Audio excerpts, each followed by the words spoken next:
Welcome to the Shoot the Shit Show. I'm Michael Angus. Booga booga, motherfucker.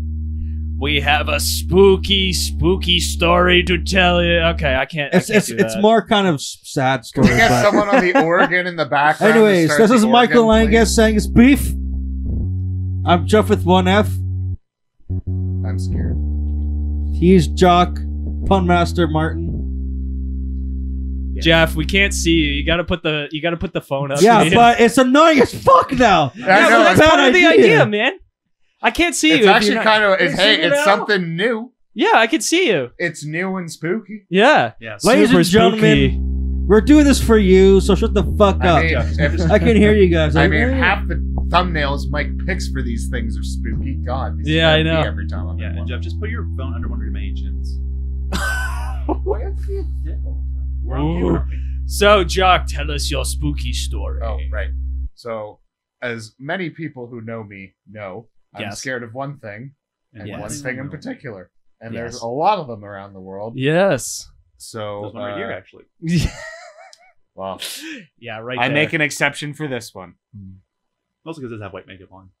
Well, that's the number one thing that scares me about them. So, getting to the point, yeah, I have coulrophobia, which is fear of clowns. Yeah, I've had that for almost as long as I can remember, but there's actually a very specific moment. You guys already know this story. Yes. But for everyone else, we're going to take a trip back to, 1993. Oh, wow. 3 years old. So this all started specifically at a parade. Don't do it. It's perfect. No, I was trying to make it. I was trying to make it work, but hang on. It was very. I dig it. Hold on, they're trying to set up the music. I was trying to make it work. It's not going to work. Go ahead. You probably add it in post, actually. Yeah, probably. Just add like an organ-y synthesizer. Oh, I'll figure something out. So anyway, 1993. as I've researched, most cases of coulrophobia start at a public event. In this case, mine was a parade. Yes. And we were up front, and I think it was fall. It was a fall parade or Thanksgiving parade or something like that. It wasn't Christmas, but it wasn't quite summer either. Yeah, yeah. Because it was this kind of weather. Must have been like a Thanksgiving thing. Yeah. So we were in line, and this is, I think my sister was like 1, and I'm 3. And we're just sitting there, and this clown comes up and fucking picks me up. No joke. Like little kid pickup, right? And go, wow, that's like, so that's this scary. Is what kind of lit the tinderbox of the fear. But it gets worse. So basically, at this point, I knew what I guess I knew what a clown was. I was fucking not a fan. Yeah. And there was like 2 or 3 when this guy picked me up too. So there was a good chunk. So at this time in Sutton, I was going to a nursery school before I started kindergarten. Yeah. And I think I went there for like 4 hours a day. Sort of. Yeah. And I really liked my nursery teacher. It's one of those like childhood crush sort of things, right? Like just where you feel safe around them. Yeah, yeah, yeah. This is all very important story facts. So basically, she and the nursery school were running a giant fair booth at the nursery, because this parade was like a part of a fair that was going on in the neighborhood. Right. And all the different places, because they're so close together, like the houses and the churches and stuff, have booths outside. You can walk around the neighborhood and go visit a bunch of people. Yeah. So they were doing face painting.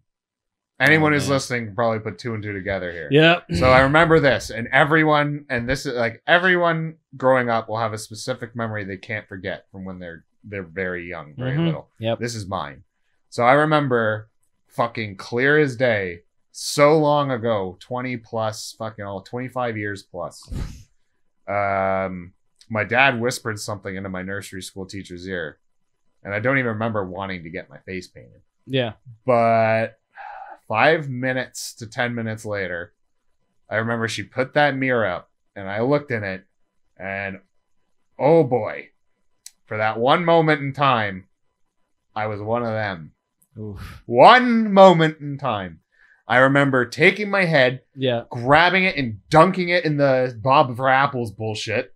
Like, thank God it was wash-off paint, because I don't even want to know what it looked like after I dunked my head in the water. Just like sand in the hourglass. My face in that fucking mirror with that makeup did it. Yeah, that would scare the shit out of me. Done. I ran away for like 2 hours hid in the woods.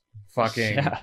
So that's where it all started. And growing up, going through public school, middle school, it's just like not a fan. Yeah. Not a fan at all. Yeah. Avoided them as much as possible. Fast forward to high school.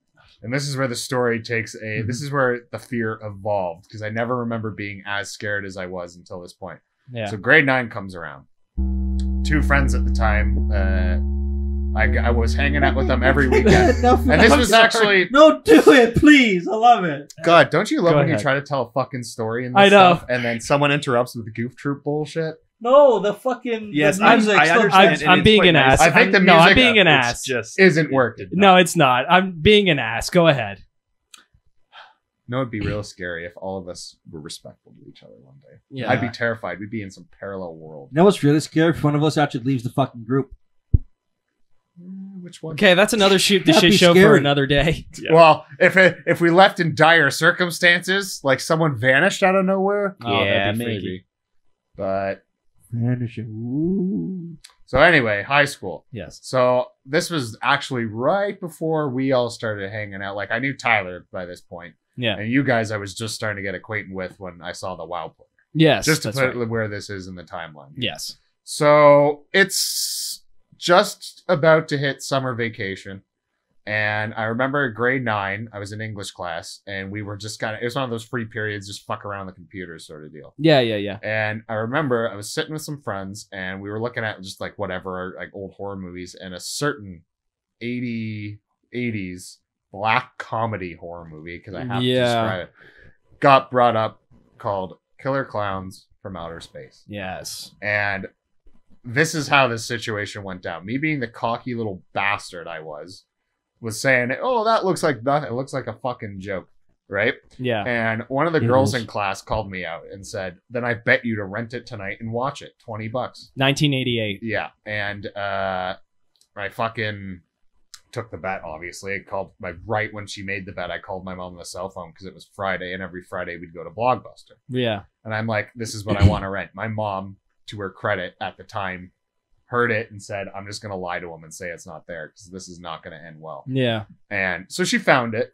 She Yeah. didn't do that. She should have. I'm just going to say now, she should have. Yeah. So that night, I go over to my friends and we sit down and we're ready for it. And they're ready for it.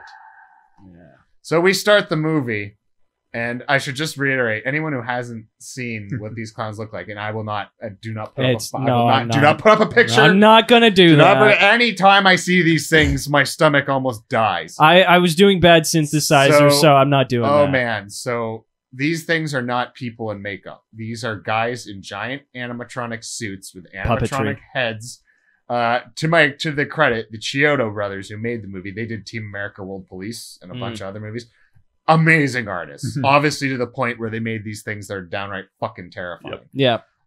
So just for anyone who doesn't know, the idea of the movie is it's one of those little fucking 80s sleepy college town films. All the kids are out doing whatever drunk party stuff. Yeah. And a threat shows up. This threat is in the form of extraterrestrials who look like circus clowns, have a circus tent spaceship, and all their weapons and equipment are circus or toy based. So they got living balloon dogs. They got cotton candy guns. They capture people in cotton candy and they break down their body and suck the blood out of them. That's how they kill people. That's They freaky. eat people. So we're watching the movie, and at first it was not bad. It's just kind of, I get it. So it get to the point in the movie where, so the kids, the heroes, I should say, have seen the clowns. They try to tell the cops, that kind of bullshit. And I don't know what the filmmakers did, but they filmed at night while it was foggy and did a lot of shots of the clowns walking through the woods. Yeah. That has not left my head since. The synthesizer music in that movie too, to its credit, Yeah. probably the creepiest and some of the best ever done. But to the point where it's fucking terrifying. Yeah. Yeah. Yeah. So at this point, the clowns are in town. No one is believing the 2 kids, and it's just fucking death after death. The one that really sticks out is a random puppet show in a bandstand some college kid watches, and this clown with fucking Liberty spikes pops out and does the most terrifying fucking laugh after he captures this guy. And that stuck with me. But the part that set me over, there was a specific point in the movie that's when I felt scared. I wasn't having fun anymore. I was Right. not entertained. Right. There's a part in the movie where the main character is trying to tell two of his friends who have this ice cream truck. They're going around town trying to warn people. Oh God, with an ice cream they're truck. like, yeah, with a giant clown head, which actually is a plot device later. So basically, in this movie, these guys are driving around and they're just calling their friend out. What idiot's gonna believe your story, right? Now this is the part that did it. They turn a corner to like picture Main Street. Yeah, and I don't know why they do this. The clowns have covered everything in party streamers. The whole street is full of cotton candy cocoons, and they're sucking people up with a parade float-like vehicle. And throwing people out the window in cocoon. Like, I was done. There were people hiding under cars getting turned to cotton candy. I was so fucking like... Wow. Bear in mind, the house I was watching this in, Main Street, was down the road. Yeah. I thought that was happening real time. Like, fucking... Oh, my God. Okay. Yeah, it was bad. So, basically... we could stop it there if the movie ends... And the other two loved it. They thought it was hilarious. I was very quiet. I didn't sleep that night. In fact, when I went home, it took about 3 days of not getting proper sleep till I finally broke down in my mom's arms. Because I swore I was sleeping in the basement at the time. My room was the basement. We had a bar. Yeah. And I could have swore one night I saw that Liberty Spike clown fucking pops out behind the bar. I ran upstairs, fucking popped out the pop-out couch, and fucking did not leave that room for a week. Wow. And I remember breaking down in mom's arms. She was telling me, like, this is what they're supposed to like move. She talked to me like such a kid, right? Yeah. And like I felt embarrassed, but at the same time I felt like it was like comforting. Yeah. Like I've never felt that vulnerable before. Yeah. So I had to go talk about it. I remember in school, like fucking one history class, I'm staring at those little like the glass panel in the doors. Yeah. And I could have swore like one was gonna pop up any second. That's what did it, is they were real. They weren't CG. Yeah, that's true. That'll do it. So at this point, I have a very significant fear of clowns. Like a very, like, people make fun of me for it, whatever. Yeah.